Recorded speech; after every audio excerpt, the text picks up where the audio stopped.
now that we've got that leading edge safety performance, we want to consolidate that, retain those parameters within the design features of the D7, and use that as the basis for what our next generation of prototypes, the P1.5s as we refer to them.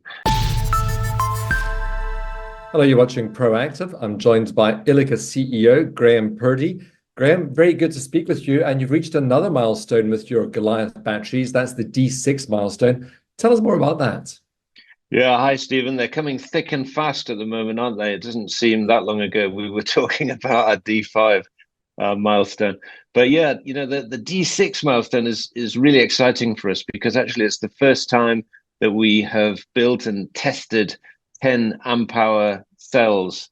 So we're now into cells that are larger than some of our solid state competitors have made. And these are of a size where they become very relevant to actually the pack designers that are looking to incorporate solid state cells into packs that can power EVs. So what will you then do with these D6 batteries? I mean, will you be taking them to potential customers?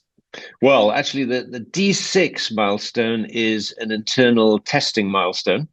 So effectively, it's to generate enough data to reassure ourselves that actually we're on the right track. And by scaling up the design of the batteries from the smaller 2 amp hour prototypes that we had, that we released earlier in the summer, that actually we've retained the essential characteristics and performance of the cells that we're expecting.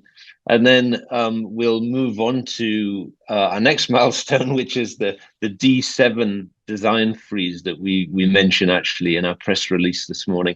And that then is, again, a 10 amp hour cell, but it is frozen at a point in the development cycle that allows us to then make a batch of prototypes that we would share with customers and partners that want to validate the technology.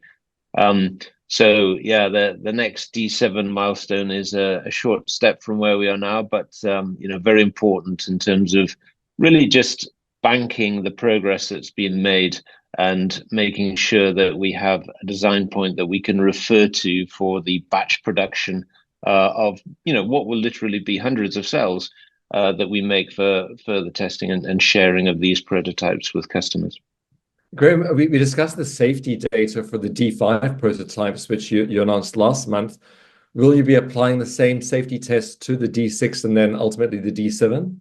Absolutely. So, now that we've got that leading edge safety performance, we want to consolidate that, retain those parameters within the design features of the D7, and use that as the basis for what our next generation of prototypes, the P1.5s as we refer to them, that will also deliver.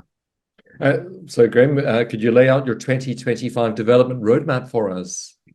Yeah, well, it's going to be an exciting year, actually. I can't believe that we're barreling towards the end of 2024 already.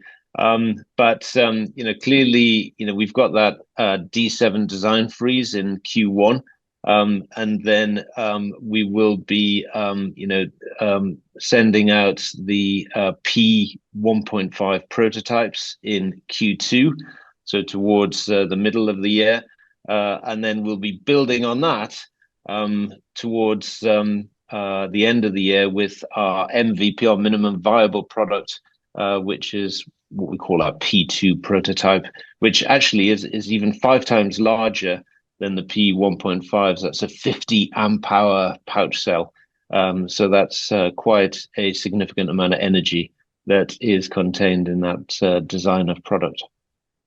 Right, Graham, I'm sure we'll be chatting a lot more as you go down that road. And thank you very much for updating us today. It's been a pleasure. Hopefully we'll speak soon. I'm sure. That's Ilika CEO Graham Purdy.